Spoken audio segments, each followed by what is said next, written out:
ಕಟೀಲು ತಾಯಿಯ ಯಕ್ಷಗಾನ ಆಡಿಸಿದ್ದ ಕಾರಣದಿಂದಾಗಿ ನಮ್ಮ ಇಂಥ ಅಭಿಷ್ಟೆ ಈಡೇರಿಕೆ ಆಗಿದೆ ಎನ್ನುವಂಥ ತಮ್ಮ ಗಮನಕ್ಕೆ ಬಂದದ್ದು ಯಾವುದಾದ್ರೂ ಇದೆಯಾ?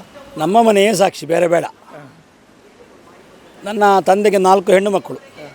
ಆಗ ದೊಡ್ಡಪ್ಪ ತಂದೆಗೆ ಪ್ರಸಾದ ಕೊಟ್ಟರಂತೆ, ಕಟೀಲಿನ ಆಟ ಆಡಿಸು, ಒಂದು ಗಂಡು ಮಗು ಆಗಬೇಕು ಅಂತ.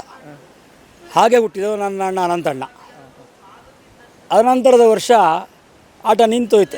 ಆಟಕ್ಕೆ ಒಂದು ಯಾವುದೋ ದಿವಸ ಕ್ಯಾನ್ಸಲ್ ಆಗುವಾಗ ವಿಠಲ್ ಶೆಟ್ಟರು ನನ್ನ ತಂದೆಯ ಒಂದು ಮಿತ್ರ ಆದ ಕಾರಣ ನೀವು ಆಟ ಆಡಿಸಿದರು. ಬರೋ ವರ್ಷ ಹೇಳಿದ್ರೆ ಅಣ್ಣ ಹುಟ್ಟಿ 1 ವರ್ಷದ ಮೇಲೆ ಆಟ ಆದದ್ದು. ಮತ್ತೊಂದು 2ನೇ ವರ್ಷಕ್ಕೆ ಆಟ ಆದ ಮೇಲೆ ನನ್ನ ಪ್ರಸಾದ ಅಣ್ಣ ಹುಟ್ಟಿದ, ಅದಕ್ಕೆ ಮತ್ತೊಂದು ಆಟ ಆಡಿದರು. ಆಗ ವಿಠಲ್ ಶೆಟ್ಟರು ತಮಾಷೆ ಮಾಡಿದ್ರಂತೆ, 3 ಆಟ ಆಯ್ತಲ್ಲ, ಇನ್ನು ಪ್ರತಿ ವರ್ಷ ಮಾಡ್ಬೋದು ಅಂತ. ದೊಡ್ಡಪ್ಪ ಹೇಳಿದ್ರು, ದೇವರು ಕೊಟ್ಟರೆ ಮಾಡಿಸ್ಲಿಕ್ಕೇನು ಅಂತ. ಆವಾಗ ನಮ್ಮದು ಆರಂಭ ಆಗಿ 56 ವರ್ಷ ಆಯಿತು ಆಟ ಆಡಿ. ತಂದೆ ಹೋಗುವಾಗ ನಮ್ಮಲ್ಲಿ 3 ಹೆಣ್ಣು ಮಕ್ಕಳು ಮದುವೆ ಆಗಲಿಕ್ಕೆ ಬಾಕಿದ್ರು.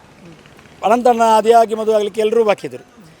ಆವಾಗ ದೊಡ್ಡಪ್ಪನೇ ಹೇಳಿದರು ಪ್ರಾಯಶ್ಚಿತ್ತ, ಸ್ವಯಂವರ ಪಾರ್ವತಿ ಅಂತ ಸಂಕಲ್ಪದಲ್ಲಿ ಆಟ ಆಡಿಸಿ ಅಂತ. ಆಟ ಆಡಿಸಿದ. ಆ ವರ್ಷ ದೊಡ್ಡಪ್ಪ ಇದ್ದರು, ಮತ್ತೆ ಇರಲಿಲ್ಲ.